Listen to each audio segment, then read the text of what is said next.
आप पूरी कल्पना भी नहीं कर पाओगे। सादा जयंत उसकी शुरुआत करेंगे।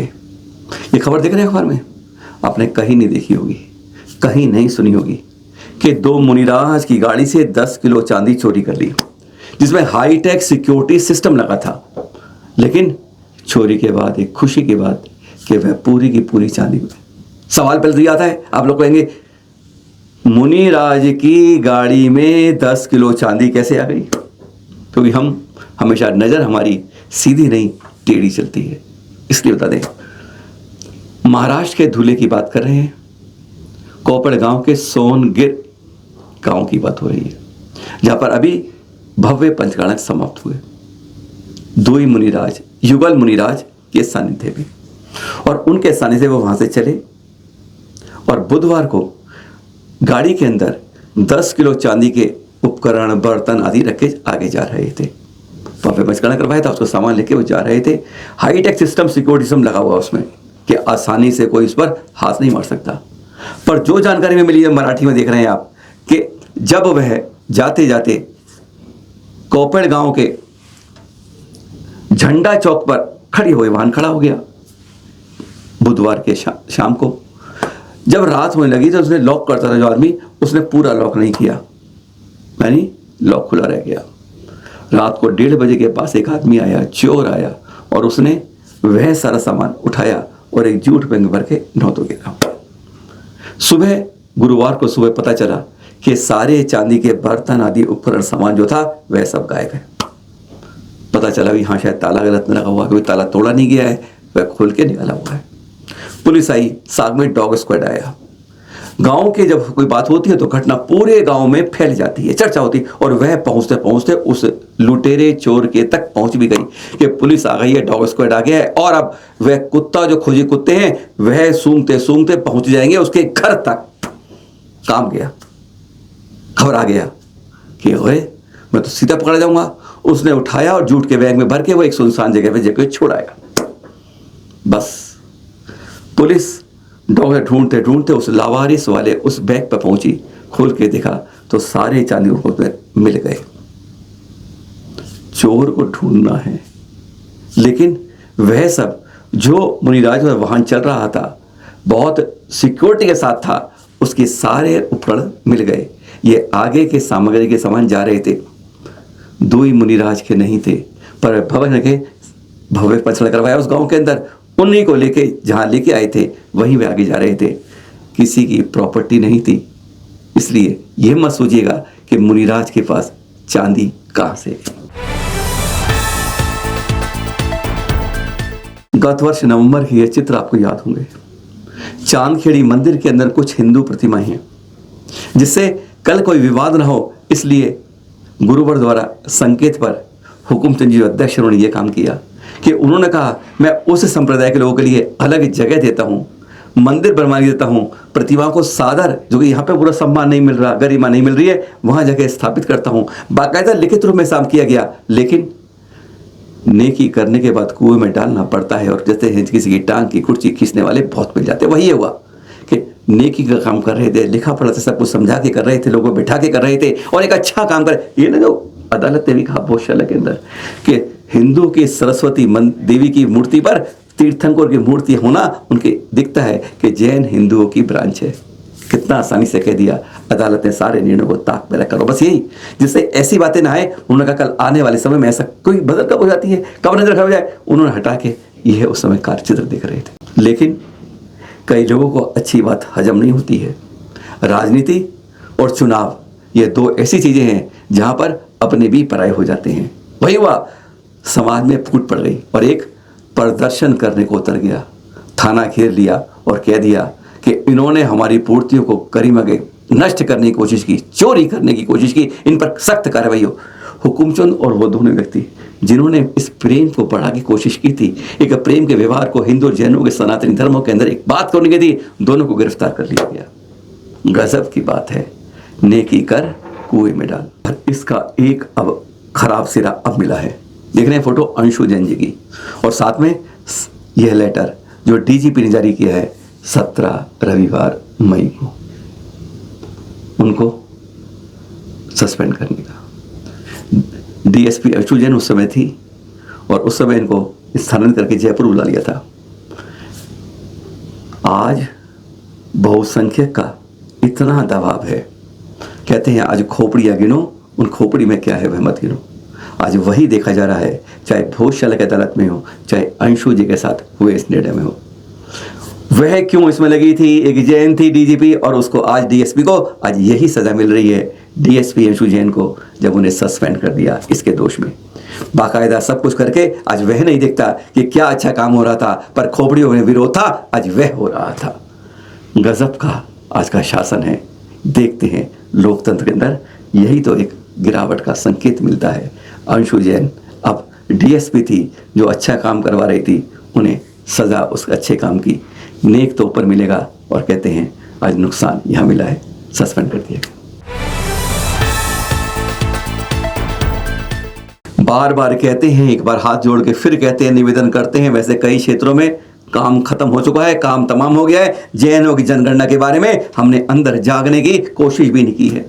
दिल्ली के कंटोनमेंट एरिया एनडीएमसी के अंदर खत्म, स्वयं जनगणना खत्म, जनगणना खत्म, ढाक के तीनों। आपको बताएं अंदर की बात, हमारे ही कार्यालय के अंदर ऐसी जानकारी मिल रही है कि कईयों के घर अधिकारी आ नहीं रहे हैं, कहते हैं हम फोन पर पूछ लेंगे।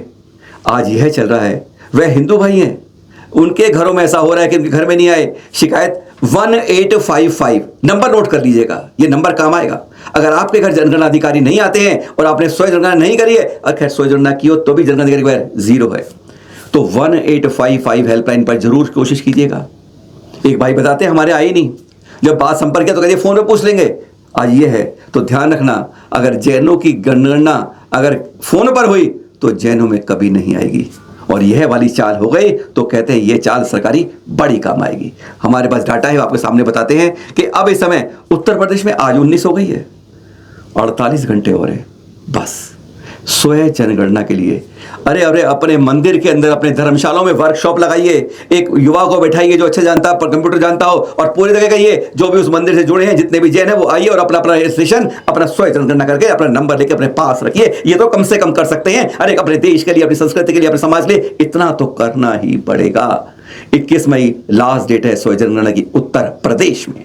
और उसके बाद डाटा बता दें आपको, गुजरात, जम्मू कश्मीर, लद्दाख, पांडिचेरी में अभी 31 मई तक आपके पास मौका है, बस उसके बाद नहीं मिलेगा।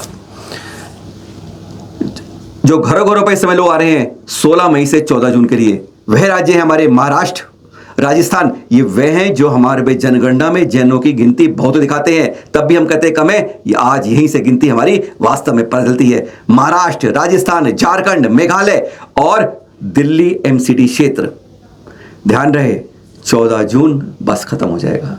अगर आपके आसपास कोई जनगणना अधिकारी आ गए, आपके नहीं आए हैं, तो 1855 का इस्तेमाल कर लीजिएगा, बार बार कर लीजिएगा, और अपने सामने अपनी जनगणना करवाइएगा, नहीं तो उसको अपने आप करिए और उसको सामने दिखा दीजिए। कहते हैं फिर ना कहना खबर नहीं, एक चूक हो गई तो फिर दोबारा मौका नहीं मिलेगा।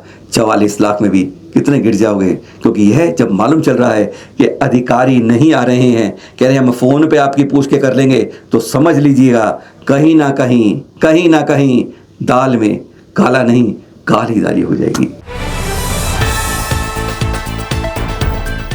हर एक चित्र बता रहे हैं, अदालत को साफ दिखा रहे हैं, पहचान लीजिए। बाद में मत करिएगा कि हिंदू जैन को होते हैं, नहीं, जैन प्रतिमा अनेकों जगह जो दिख रही है ये स्थानीय देवता है। तमिलनाडु के अंदर बात करें, शिवगंगा के अंदर ये सुंदर नाड कुप्पू गांव है जो कंडई नदी के साथ है, किनारे पर है। पारसनाथ जी की प्रतिमा है और ये स्थानीय देवता के पूजी जा रही है। कल जब इसकी बात होगी तो कहा जाएगा यह तो हिंदू देवता हैं, और कुछ लोग जैन के रूप में इसको मानते हैं, इसलिए इसे हिंदू कहा जाएगा। आज हालत यह हो रही है समाज की कि जहाँ जो है कोई रोक नहीं, अनेकों सैकड़ों मंदिर बदल दिए, हजारों मूर्तियां बदल दी। अरे कम से कम अदालत होती है तो स्वयं संज्ञान लेके भी बात कर सकती, नहीं। आज हमारे साथ इतना एक प्रकार से कुचक्र चल रहा है। पारस प्रभु की प्रतिमा स्थानीय देवता बन रही है और हम कुछ नहीं कर पा रहे, क्योंकि ना प्रशासन साथ देगा, ना अदालत में आपकी आवाज़ सुन पाएगी। कोई ना कोई ऐसी बात लेके आपकी बात दबा दी जाएगी। मजबूर हैं आज। जैन बेटी बचाओ अरे जर्मनी से जैन बेटी को वापस लाओ। 4 साल से अहिरा के लिए आवाज़ उठ रही है। बड़े बड़े नेताओं तक, बड़े बड़े मंत्रियों तक, बड़े बड़ी दीवारों के बीच में आवाज़ गुंजा दी है, लेकिन नहीं, ढाक के 3 पाँच चल के, गाड़ी चल के 3 कदम पीछे आ जाती है। नहीं अहिरा आ पाती है वापिस अपने देश में। मांसाहार खिलाओगे, संस्कृति भुलाओगे, सब कुछ भूलेगा। यह एक मिसाल बन जाएगी। जैन बेटी को बचाने कोई आगे नहीं आएगी सरकार। आज अफसोस होता है, हम जगह जगह आवाज़ उठाते हैं, गुणगान गाते हैं, हमारी सरकार और हमारे प्रधानमंत्री जगह जगह पुरस्कार पाते हैं, लेकिन पुरस्कार पाकर, गुणगान गाकर, लेकिन हम एक सही कदम में सही बेटी को, जैन है शायद इसलिए, वापस जर्मनी से अपने पास नहीं ला पाते हैं। 4 साल की आवाज़ आज भी तभी पड़ी है, शायद सरकार सोई पड़ी है। सूरज तप रहा है, नहीं धरती तपा रहा है, तापमान 45 डिग्री के पार पहुंचा रहा है। जब 1 घंटे भी गला सूखा रह जाए तो तड़पन हो जाती है। कहां से ठंडी बोतल सामने आ जाती है। रुक नहीं पाते होठ और गले की प्यास बुझ नहीं पाती है। पर यहां देखिएगा केशलोच के अंदर कैसी मुस्कान नजर आती है। माथे पे शिकन नहीं आती है, चेहरे पे तनाव नहीं होता है। ये जो बत्ती सी है कभी नीचे नहीं मुरझाती है। गुरुवर आचार्य प्रसन्न सागर जी की यही चेहरे पर तो कहते हैं फिदा दुनिया हो जाती है। केशलोच 2 दिन के कठोर उपवास के बाद धन्य हो जाते हैं। ऐसी चर्या को देखकर नमन करते हैं बारंबार। प्रतापपुर के देख रहे हैं आदिनाथ कॉलोनी में विराजमान है केशलोच है, पर 48 घंटे के उपवास के बाद है। देखकर सचमुच एक बार तो अंदर भी थक थक थक कुछ तेज हो जाती है। राजस्थान से अब दिल मध्य प्रदेश में पहुंच जाते हैं। जैनों की बगिया में सतना नगरी के चित्र दिखाते हैं। देख रहे हैं नियापक श्रवण समता सागर जी।